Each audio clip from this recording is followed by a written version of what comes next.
ফরিদপুরের সদরপুর উপজেলায় জাতীয়তাবাদী যুবদলের সাবেক যুগ্ম আহ্বায়ক মুন্সি ইশারতের নেতৃত্বে তারুণ্যের প্রথম ভোট ধানের শীষের জন্য হোক স্লোগানে র্যালি অনুষ্ঠিত হয়েছে।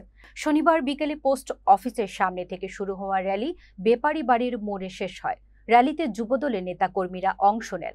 যুবদল নেতা মুন্সি ইশারত বলেন, ১৭ বছর হামলা, মামলা ও নির্যাতন সহ্য করার পর যুবদল সদরপুরে শক্ত অবস্থান গড়ে তুলেছে। তিনি আগামী নির্বাচনে তারুণের প্রথম ভোট ধানের শীষের পক্ষে দেওয়ার আহ্বান জানান। জেলা যুবদলের যুগ্ম সম্পাদক শাহরিয়ার আল সুমন দ্রুত সুষ্ঠু নির্বাচন ও ক্ষমতা জনগণের হাতে হস্তান্তরের দাবি জানান। আজকে যুবদলের যে প্রোগ্রাম হয়েছে, আমরা প্রথমেই এই সদরপুরে প্রত্যেকটি মানুষকে, যুবদলের প্রত্যেকটি মানুষকে আমরা ধন্যবাদ জানাই এবং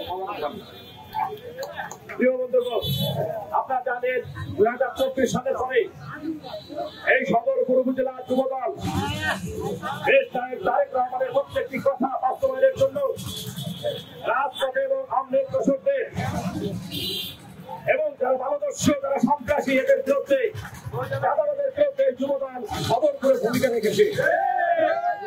আজকে আপনারা জানেন এই সদরপুর উপজেলা যুবদল আজকে এতটা শক্তিশালী পিছনে যার হাত রয়েছে, আমাদের ফরিদপুর জেলা যুবদলের বিপ্লবী সাধারণ সম্পাদক, যুব সম্রাট, প্রত্যেকটি থানায় একজন করে মুন্সি সাহেব তৈরি করে শহরে তারই ধারাবাহিকতা আজকে সদরপুর উপজেলা যুবদল এতটা শক্তিশালী।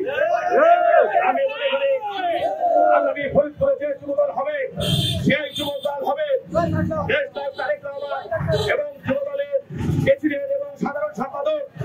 আমি আজকে এই সদরপুরের র্যালিটিকে বলতে চাই, এই জাহাঙ্গীর হোসেনের মতো মানুষকে এই যুবদলের দায়িত্ব দিলে এই যুবদল আজকে শক্তিশালী হবে।